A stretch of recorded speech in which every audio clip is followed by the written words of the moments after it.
हरिश्वरनाथ महादेव द्वालक अपनी तीव्र जलधारा से सबको मर्माहट कर देने वाली कोशी नदी की अनेकों उपधाराओं में बहने वाली भूतही बलान और तिलयुगा के संगम तटीय भाग पर अवस्थित बाबा हरनेश्वर नाथ महादेव मंदिर सदियों से लोक आस्था का एक पवित्र स्थल रहा है।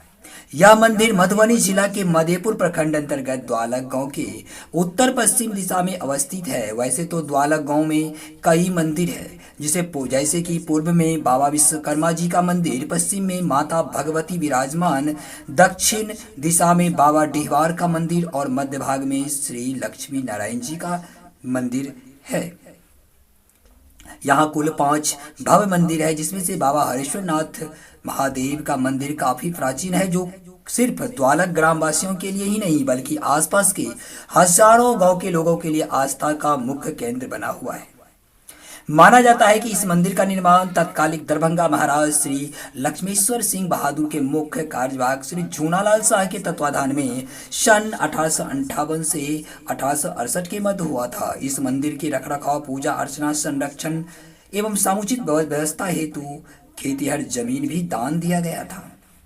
मंदिर जब बनकर तैयार हो गया तब मंदिर के पूर्व दिशा में ठीक सामने एक विशाल तालाब खुदवाया गया और उस तालाब के मध्य एक लंबी जाट बनी हुई थी और तालाब में नीचे उतरने के लिए सीढ़ियां बनी हुई थी और उसी सीढ़ियों से उतरकर श्रद्धालु भारत तालाब में स्नान करने जाते और उसी सीढ़ियों से मंदिर के मुख्य द्वार तक पहुंचते थे।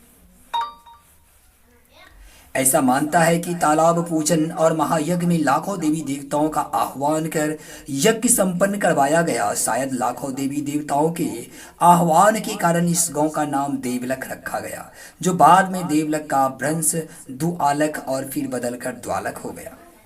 इस मंदिर में लगभग 1000 साल पुराना विशिष्ट धातु और अनमोल पत्थरों के 8 शिवलिंग, नंदी, माता भगवती और श्री गणेश जी की प्रतिमा है। मंदिर के मुख्य द्वार पर अष्ट धातु से निर्मित 3.25 क्विंटल का एक विशाल घंटा लगा हुआ है, जिसकी सुमधुर ध्वनि दूर दूर तक के गांव में सुस्पष्ट सुनाई पड़ता है। दोस्तों, अब हम आपको विरासत धरोहर दिवस के विषय में कुछ बताने वाले हैं। विरासत धरोहर दिवस हर वर्ष 18 अप्रैल को मनाया जाता है। इसे विश्व धरोहर दिवस के रूप में भी मनाया जाता है। इस दिन का उद्देश्य है ऐतिहासिक, सांस्कृतिक, प्राकृतिक धरोहर के संरक्षण के प्रति जागरूकता को फैलाना। विरासत धरोहर न केवल हमारे अतीत की पहचान कराती बल्कि यह हमारे समाज और संस्कृति की गहराई और विविधता को भी दर्शाती है। विरासत धरोहर दिवस का आरंभ 1982 में हुआ, जब अंतर्राष्ट्रीय स्मारक और स्थल परिषद ने इसे मानने का प्रस्ताव रखा। 1983 में यूनेस्को ने इसे औपचारिक रूप से मान्यता दी और इस दिन को मनाने का मुख्य उद्देश्य यह है कि लोग अपनी धरोहर की सुरक्षा और संरक्षण की जिम्मेदारी को समझें। भारत जैसे समृद्ध सांस्कृतिक विरासत वाले देश में यह दिवस और भी महत्वपूर्ण हो जाता है। इस दिन विभिन्न आयोजन, प्रदर्शनों और सांस्कृतिक कार्यक्रमों के माध्यम से धरोहरों के संरक्षण का उद्देश्य संदेश दिया जाता है और यह दिन हमें अपने जड़ों से जुड़ने और आने वाले पीढ़ियों के लिए अपनी विरासत को सहेजने की प्रेरणा देती है। अपनी धरोहर को संरक्षित करें, क्योंकि यही हमारी पहचान और भविष्य की नींव है।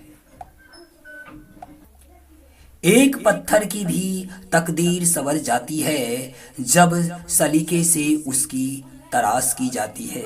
एक पत्थर की भी तकदीर संवर जाती है जब सलीके से उसकी तराश की जाती है। तरासे पत्थर से बनी इन इमारतों की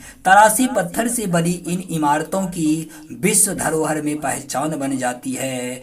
यहाँ इतिहास की गौरव गाथा गाई जाती है। कला शिल्प की छवि मनमोहक लगती है।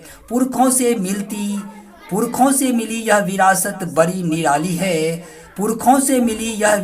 बड़ी निराली है। संभाल सम्मान इन्हें सहेजने अति जरूरी है। अतीत के उम्दा तजुर्बा से किताबें भरी है। अतीत के उम्दा तजुर्बों से किताबें भरी है। इन्हीं से प्राकृतिक, ऐतिहासिक, धार्मिक जानकारी मिली है। ऐतिहासिक विरासत की सुरक्षा करना हमारी समझदारी है। ऐतिहासिक विरासत की सुरक्षा करना हमारी समझदारी है। भावी पीढ़ी को अवगत करना हम सबकी जिम्मेदारी है। हमारे राष्ट्र के सौंदर्य, संस्कृति सबसे अनोखे है। हमारे राष्ट्र की सौंदर्य संस्कृति सबसे अनोखी है। इसीलिए तो कोने कोने में भारत की जय जय बोली जाती है।